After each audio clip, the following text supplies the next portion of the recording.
నా అన్వేషణ అన్వేష్ గరికపాటి గారిని ఉద్దేశిస్తూ చేసిన వ్యాఖ్యలు ఎంత పెద్ద సంచలనం సృష్టించాయో మనందరికీ తెలిసిందే. అనకూడని మాటలు, చాలా చెత్త మాటలు మాట్లాడాడు, చాలా జుగుప్సు కలిగించే మాటలు మాట్లాడాడు. మనందరికీ తెలిసిందే. ఆయన స్థాయిని, ఆయన జ్ఞానానికి, ఆయన వయసుకి దేనికి విలువ ఇవ్వకుండా నోటికొచ్చినట్లు మాట్లాడాడు.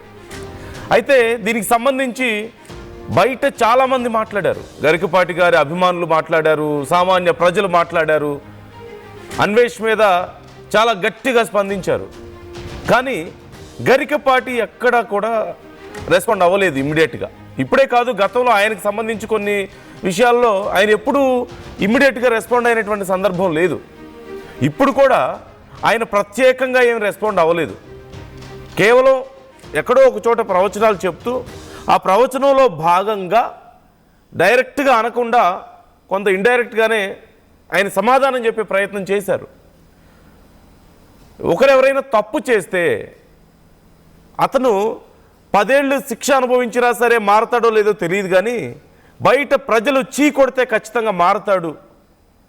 ప్రజలు అలా నేర్చుకోవాలి, చీ కొట్టడం నేర్చుకోవాలి. తప్పు చేసిన వాడికి నువ్వు తప్పు చేసావని చెప్పడం నేర్చుకోవాలి. అలాగే ఆయన విషయం కూడా మాట్లాడుతూ నేను ఖచ్చితంగా అలా రెస్పాండ్ అవుతాను, కానీ నాకు అవసరం రాలేదు. నా అభిమానులు కానీ చాలా గట్టిగా రెస్పాండ్ అయ్యారు.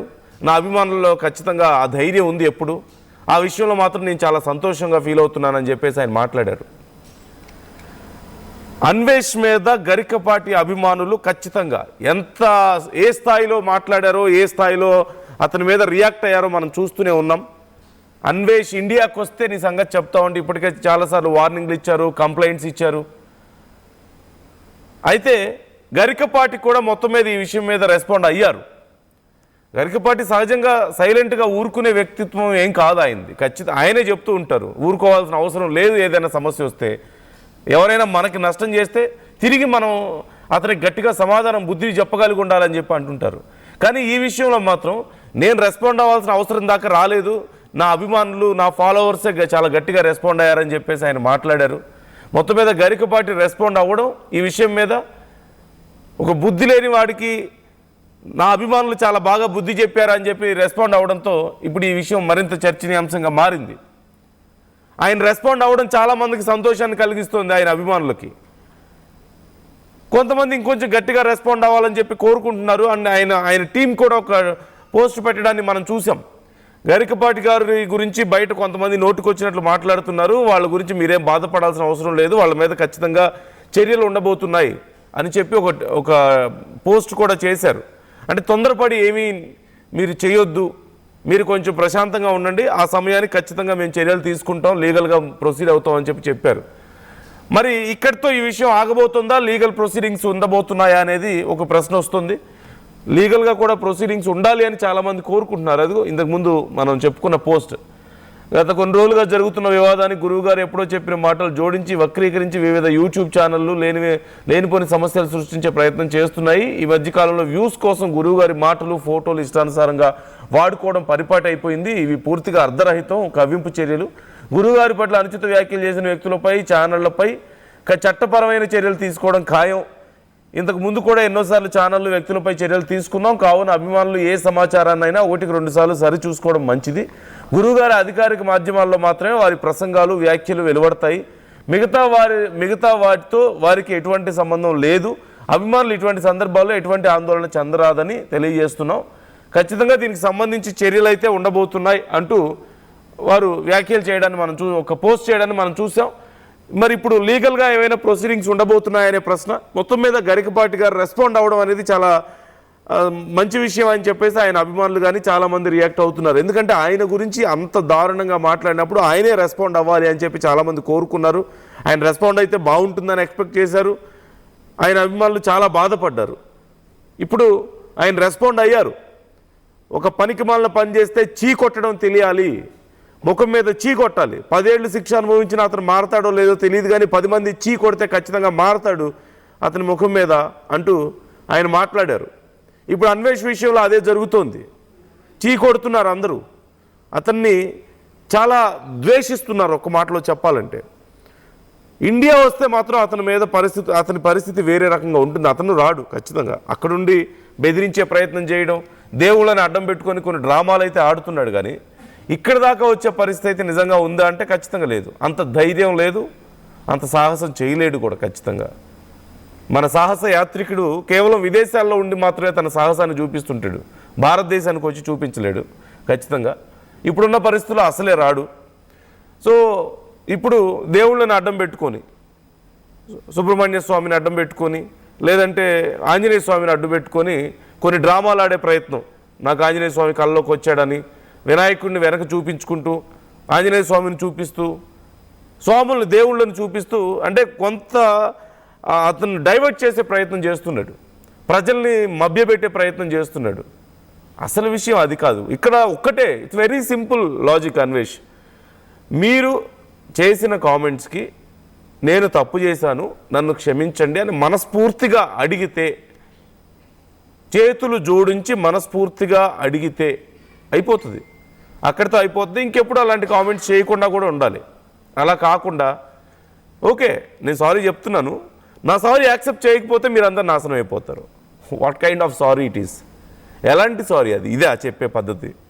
నిజంగా ఒక విషయం గురించి పశ్చాత్తాపడితే, నిజంగా ఒక విషయంలో నేను తప్పు చేశాను అని కనుక నమ్మితే సారీ చెప్పే పద్ధతి అదేనా? సో ఈ విషయంలో రిగ్రెట్ ఫీల్ అవ్వడం లేదు, మీరు ఈ విషయంలో మీరు పశ్చాత్తాపడడం లేదు. కేవలం ఇట్స్ ఎ డ్రామా. ఈగో ఒప్పుకోవడం లేదు. ఇంతమంది ఫాలోవర్స్ ఉన్నారు, నాకు 2.8 మిలియన్ ఫాలోవర్స్ ఉన్నారు, నేనేంటి వెనక్కి రావడం ఏంటి? నేనేంటి తల ఉంచాలా వీళ్ళకి? నాకు లెక్క అంటున్నారు కదా. నేను ఫాలోవర్స్ని ఎప్పుడు నన్ను ఫాలో అవ్వమని నేను అడిగానా? నన్ను సబ్స్క్రైబ్ చేసుకోమని నేను అడిగానా? మీరు చేసుకున్నారు, నాకు అవసరం లేదు ఫాలోవర్స్ అని చెప్పి అంటున్నారు కదా. Can you say the same? ఇప్పుడు వెళ్ళిపోతున్న ఫాలోవర్స్ కూడా అదే మీరు చెప్పగలుగుతారా? ఫాలోవర్స్ ఇలాగే తగ్గిపోతే మీ ఇన్కమ్ పడిపోతుంది అని మీకు తెలుసు కదా. Can you tell the same? ఇప్పుడు వెళ్ళిపోతున్న వాళ్ళందరికీ ఇదే ధైర్యం ఉంటుందా? ఫస్ట్ రోజున్న ధైర్యం మరి ఇప్పుడు లేదే. సారీ ఎందుకు వచ్చింది? మధ్యలో దేవుళ్ళందరూ ఎందుకు వస్తున్నారు? ఏం అవసరం వచ్చింది? అందరి మీద రివెంజ్ వీడియోలు ఎందుకు చేస్తున్నారు? మరి మీకు ధైర్యం ఉంది కదా, అవసరం లేదు కదా ఫాలోవర్స్, సబ్స్క్రిప్షన్స్ అవసరం లేదు కదా మీకు. ఎందుకు మరి ఈ వీడియోలు ఎందుకు? ఏజుడ్తో బెదిరించడం ఎందుకు? ఏజుడ్ని బెదిరించడానికి ట్రై చేశారు, అతని ఫ్యామిలీ మ్యాటర్స్ని కూడా తీసుకొచ్చే ప్రయత్నం చేశారు. చివరికి ఏమవుతుంది? ఆయన మళ్ళీ బౌన్స్ బ్యాక్ అయ్యారు. ఫస్ట్ కొంచెం వెనక్కి తగ్గే ప్రయత్నం చేశారు, బట్ ఆయన కొంచెం బౌన్స్ బ్యాక్ అయ్యే ప్రయత్నం చేశారు. సో ఇక్కడ మనం చూస్తున్నాం 2.8 మిలియన్ నుంచి 2.2కి వచ్చింది, 2.2కి వచ్చింది అక్కడ సబ్స్క్రిప్షన్. మీరు చూస్తున్నారు అతని ఫాలోవర్స్ అంటే దగ్గరగా 6 లక్షల మంది ఎగిరిపోయారు. 6 లక్షల మంది ఎగిరిపోయారు ఫాలోవర్స్. ఇప్పుడు మీరు లైవ్లో చూస్తున్నారు అతని ఫాలోవర్స్ని ఎలా పడిపోతున్నారు అనేది. బెదిరిస్తే బెదిరిపోతారా? లేదంటే నువ్వేమన్నా ప్రపంచంలో నీ అంత గొప్ప కాంటెంట్ ఇంకెవరు చేయట్లేదనా?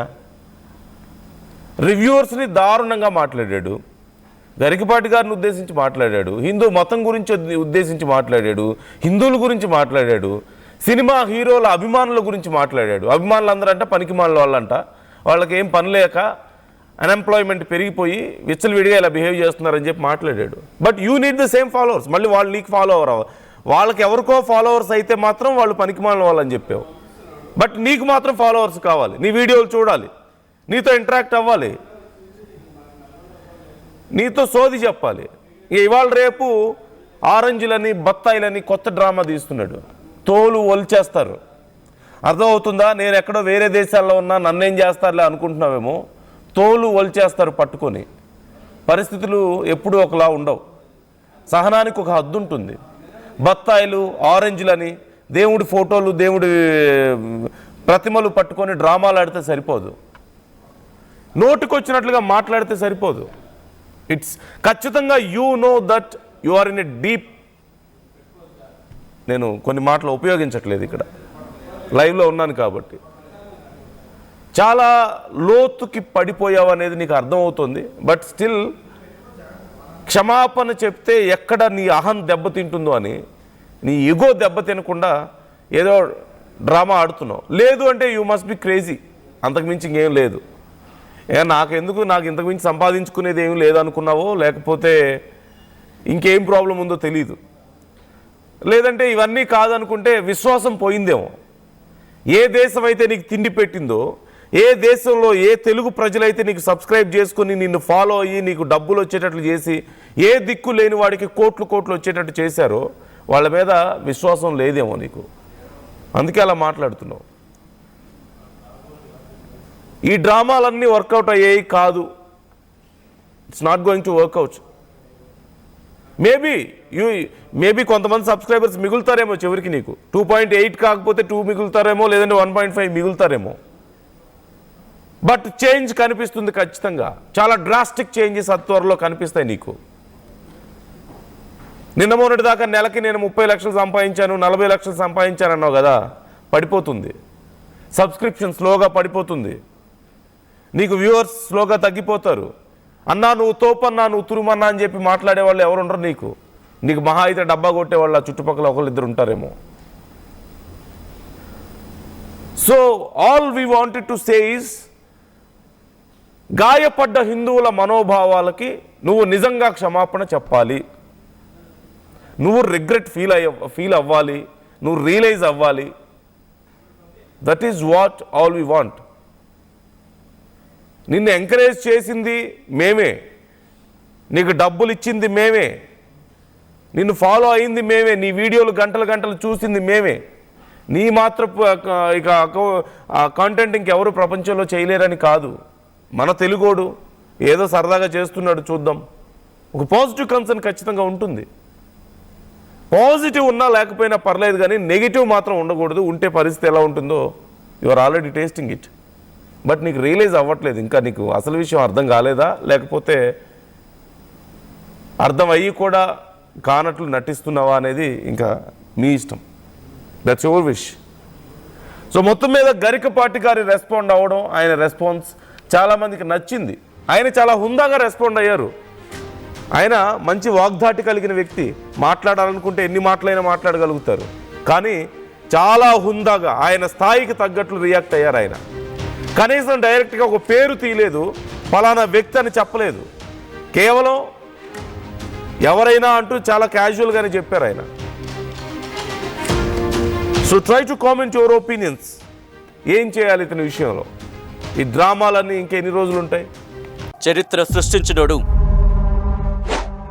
ఇప్పుడు ఆ చరిత్రని తిరగరాయబోతున్నాడు.